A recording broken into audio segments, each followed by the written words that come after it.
So Power Rangers issue 14. I gotta say, if you love action, if you love fighting, if you like giant Zords jumping into battle, and if you love awesome character development moments, then you're gonna love this issue, because Power Rangers issue 14 has all of that as the Eltarian War continues, and we get closer and closer to the finale of this arc in a couple of months. But I gotta say, this issue was freaking crazy, because we had a bunch of team-ups I never thought we'd get in this issue. I mean, we had classic bad guys working together with the Rangers. We had characters like Goldar jumping into battle. We had Babu fighting, which was really cool. We had Squat fighting, which was really cool. And this issue, like I said, was nothing but action, action, action, and awesome character moments in this issue. So, let's talk about it in my review of Power Rangers issue 14. But before we get into the review, if you're brand new here, don't forget to hit that like button, or don't. But also, if you're brand new here, hit that big red subscribe button and turn on notifications for more Power Rangers content. Also, leave a comment down below, because comments help with the YouTube algorithm, pushes the videos so more people find it, stuff like that, yada yada yada, the stuff that YouTubers always say to help promote their video. But it'd be much appreciated if you could do those things, like the video, subscribe to the channel if you're new, and don't forget to leave a comment down below. So, with that said, let's talk about Power Rangers issue 14. So, before I talk about the story, I gotta praise the art in this issue, because like I said, there's a lot of action in this issue, and action can't be illustrated without the illustrator Francesco Mortorino and Rule Angulo. I do apologize if I butchered those names, but everyone who worked on this issue did an amazing job. Props to you, because you guys bring Ryan's writing to life in this issue. So, let's talk about the story. So, this issue mostly focuses on two big fights to sort of set up what we're getting later down the line. You have Zordon, Trini, and Jason invading Zartus' spaceship to rescue Candace, or Zayla, and that mission goes really, really well. They're able to set her free, but I gotta say, the fight with Zordon, Trini, and Jason is some pretty cool, awesome moments with Zordon, because Zordon is kicking ass in this issue. He's kicking ass, taking names, and he's fighting beside Jason and Trini. And Zordon has some emotional lines in this issue, where Zordon says to Jason and Trini that he's always dreamt about fighting beside them ever since he gave them the power coins, and this moment right here, as they're fighting off Zartus' troops, might be one of the best moments of his life. But Zordon has a plan where he wants to go and do his own thing, where he's got his own secret plan. So he tells Trini and Jason to head back to Earth and carry on with the much bigger plan they've got in store. So Zordon gives this big motivational speech to Jason by saying, "Well, my way isn't the only way. Remember, Jason. Besides, there's something else I must do first. Please, I need you to trust me as I trust you. Lead the others, they respect you. And honestly, I couldn't be more prouder of you than if you were my own children. This is your fight, and I'll join the fight the moment I can. So go now." So, there's a lot to unpack with that big speech that Zordon made, saying that my way isn't the only way. Remember that, Jason. Referring back to when this comic started, and Jason rebelled against Zordon and did things his own way. And it's cool to see Zordon come into his own by saying, hey, my way isn't always the only way. You've got to do things your own way and see what happens, because you're a good leader and the others respect you. So don't feel too disencouraged if you think the plan is going to go astray. So I love that big speech that Zordon gives to Jason in this issue. It's freaking amazing. So while this is going on, you've got the Earth team who are trying to get to Grace, and Matt wants to take measures into his own hands and sort of doesn't listen to the others, where he says, we're kind of out of options, so I need to morph. And Matt does exactly that. He morphs, and it leads the Sentry Force Four to them, getting Tommy blasted in the back. and Matt tries to attack the Sentry Force Four, but he gets jobbed out really fast and knocked down, leaving them at the mercy of the Sentry Force Four, along with Grace and a bunch of other workers at Promethea. And while this is all going on, because this cuts between the attack on Zartus' ship and the Rangers at Earth, we then cut to one of the pages where Grace is holding the green Psycho Dagger, and she's almost ready to throw down with the Sentry Force 4. She's ready to defend Matt and the others, and I like that Grace moment where she's ready to fight and protect these people, and I like that moment that Grace has, because Grace is a polarizing character for some. Some people say she's a very shady character, and which she is.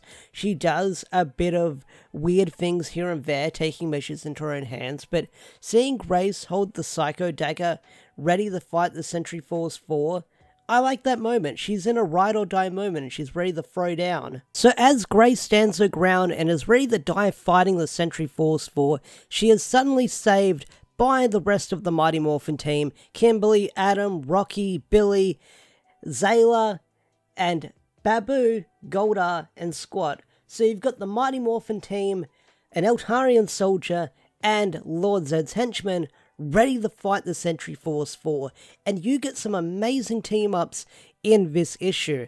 I love the pairings we get in this issue, because if you remember, I made a theory video saying, oh, I wonder who's going to fight who when it comes to the Rangers.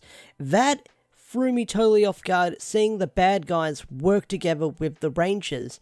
And even the bad guys like Goldar have some awesome moments in this issue that I freaking loved. I mean, even Goldar gets a badass moment where he finishes off one of the Sentry Force 4 and has this really awesome one-liner.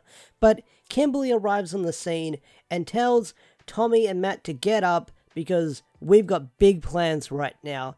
And we'll get to those big plans in a bit, because I want to talk about these fights. So first up is Billy versus 00, the kid in the mech suit.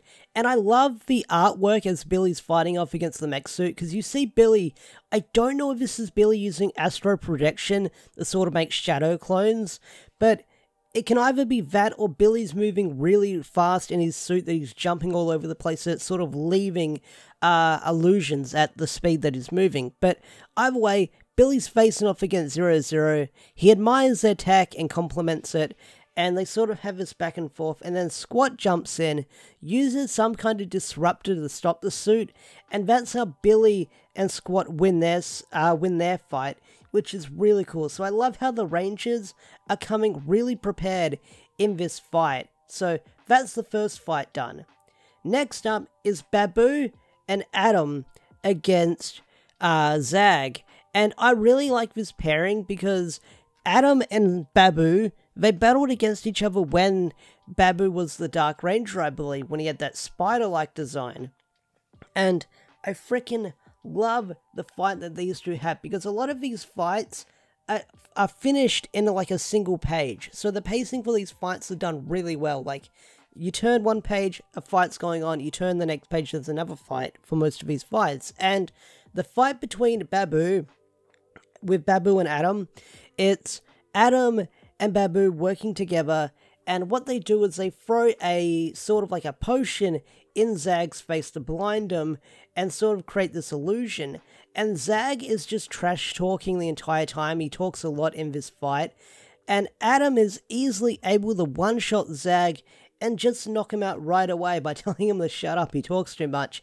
And the impact is like so strong in this fight that it cracks his helmet, so Adam gets a really good win in this fight. So next up is probably one of my favorite fights in this issue, because it's a Goldar fight, and you get to see Goldar at his best in this issue, because last month I didn't really bring it up, or in the previous issue I didn't really bring it up, where Goldar said he'd been holding back against the Rangers the whole time, because he said if he beats the Rangers, it's Lord Zedd's victory and not his. So that's why he's been holding back the whole time.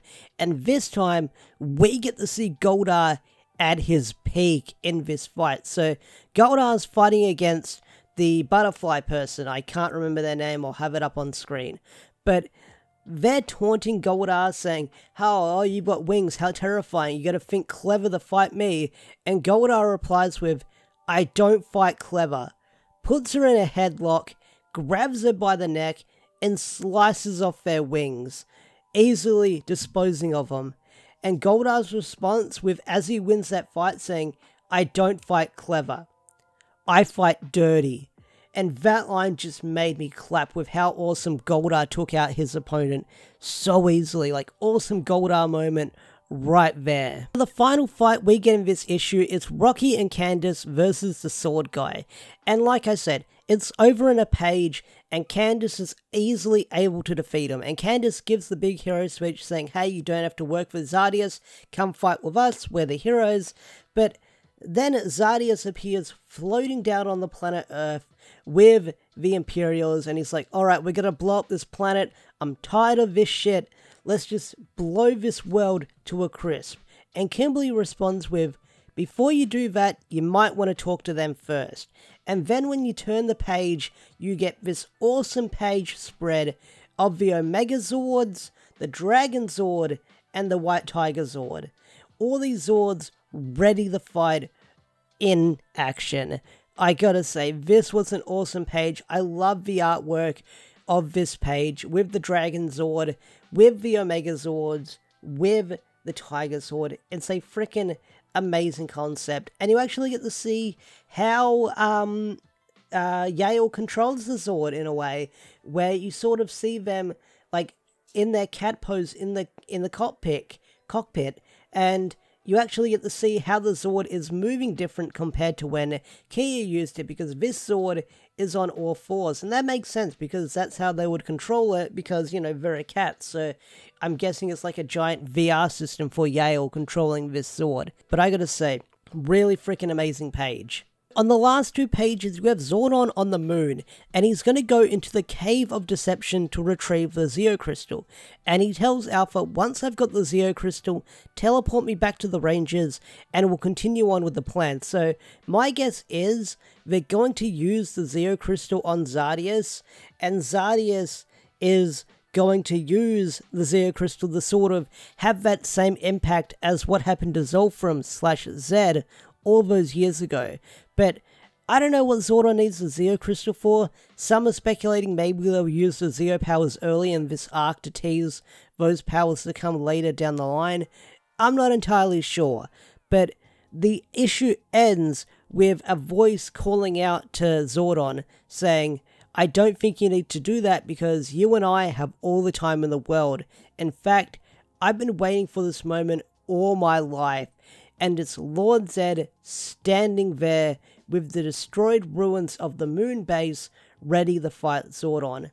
And a lot of people were speculating that Lord Zed survived, and for those who predicted that, you were correct, although the solicitations kind of revealed that Lord Zed was alive the whole time, because they said next issue, Mighty Morphin 15, is the fight between Lord Zed and Zordon, which I'm really excited to see.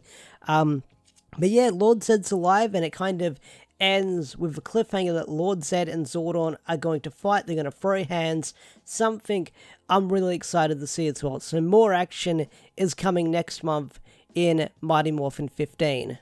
So yeah, that's my review / discussion / mini recap of Power Rangers issue 14. I gotta say, I love this issue because it had nothing but action, straight up, from start to finish. I freaking loved this issue.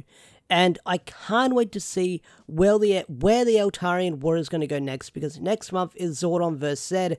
I'm excited for that fight to see where it's going to go, who's going to come out on top in that fight, will someone die, will someone live, we have yet to find out. But either way, the Eltarian War is a freaking amazing story arc, and each month I get excited to read each issue for this storyline, and I can't wait to see where it's going to go next and how it's going to end and the consequences of this arc ending and moving forward, because a lot of shit has gone down in this storyline. But apart from that, fantastic issue. I loved it from start to finish. What did you guys think of Power Rangers issue 14?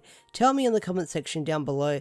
I love to hear your thoughts and opinions. With that said, I'm bringing this video to a close. Special thanks to all the members and Patreon supporters such as Swaggerfor and Andrew McCoyle. If you want to get your name shouted out like these guys over here, hit the join button. or become a Patreon supporter. It helps keeps the lights on so I can keep making awesome content for you guys. But if you made it this far into the video, your support is greatly appreciated as well. So thank you for watching this video from start to finish if you managed to do that. Thank you so much. So thanks for watching, have a wonderful day or night, and I'll see you guys in 2022. Thanks for watching. Bye.